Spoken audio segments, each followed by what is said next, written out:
The obsidian war chamber hummed with ancient power as High Commander Torvin slammed his armored fist against the star map. Red holographic markers spread across Earth like a disease. His three eyes burned with contempt as he addressed the assembled war council. The Korvath Empire had conquered 400 worlds in 3 centuries. Earth would be 401. But the transmission waiting in the quantum buffer made even Torvin hesitate. 3 humans stood in the diplomatic receiving bay. Cade Mercer wore civilian clothes, his hands empty of weapons. Iris Holt smiled like she was greeting old friends. Dax Quinn leaned against the wall, examining his fingernails with theatrical boredom. Not a soldier among them. Torvin felt his secondary heart skip. Earth sent negotiators to a war summit. The insult demanded blood. Sarl, the intelligence officer, stepped forward with data flowing across his tactical visor. His scales rippled with confusion as he processed the files. These 3 humans had destroyed governments without firing shots. Mercer had collapsed an entire economic bloc with 12 words at a trade conference. Holt had rewritten a planetary constitution during a dinner party. Quinn had once started a civil war by simply asking questions. Zarl looked at Torvin. These were not warriors. They were something far worse. Mercer spoke first, his voice calm as morning frost. He asked Torvin a simple question. How many species in the Korvath Empire actually wanted to be conquered? The War Council chamber went silent. Navek, the youngest admiral, shifted uncomfortably. His homeworld had been absorbed 80 years ago. The question hung in the air like poison gas, infecting every mind it touched. Iris stepped forward with a smile that never reached her eyes. She held up a small device, no larger than a coin. Inside was every secret communication between the conquered worlds and their resistance networks. She had spent 3 months infiltrating their quantum networks. The Empire was not unified. It was a prison held together by fear and superior firepower. She asked if Torvin wanted to see the messages from his own officers. Dax pushed off the wall and walked toward the assembled commanders. His boots echoed on the crystal floor.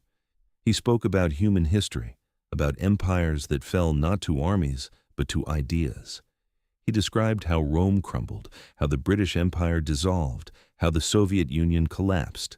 Humans had studied failure for thousands of years. They had become experts at finding the cracks in power structures. He stopped directly in front of Torvin. Earth did not need to fight. It just needed to ask the right questions. Torvin activated his personal shield and drew his plasma blade. The weapon crackled with lethal energy. He demanded they surrender immediately or face immediate execution. His honor guard raised their weapons, targeting solutions, painting the 3 humans in targeting reticules. This was supposed to be simple. Threaten Earth. Take what they wanted. Move on. But these humans were not afraid. Mercer tilted his head, studying Torvin like a scientist examining a specimen. He asked another question. What happened when the conquered worlds learned that Earth existed? That a small planet with primitive technology refused to bow? That 3 unarmed humans walked into the heart of the Empire and challenged its commander? The holographic star map flickered. Torvin saw it then. The cascading failure, the inspiration, the hope spreading like wildfire. Iris activated her device. Communications channels throughout the Empire lit up simultaneously. The messages from resistance networks flooded every military frequency. Conquered worlds were watching this moment. They saw 3 humans standing unafraid before the most powerful military force in the galaxy. The psychological impact was devastating. Torvin felt control slipping like sand through his fingers. Dax spoke the final truth. Humans were dangerous not because they were strong, but because they understood weakness.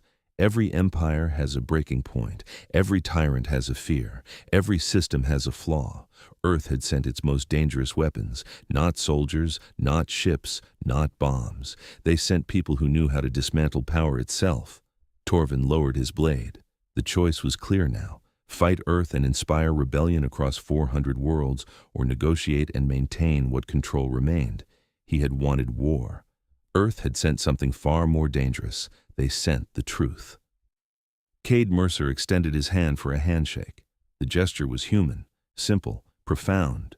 It offered partnership instead of conquest. Torvin looked at his war council. They were all thinking the same thing. The Empire would never be the same. Earth had won without a single shot fired. If you enjoyed this story of humanity turning psychology into weaponry, please like and subscribe for more tales of how we survive among the stars.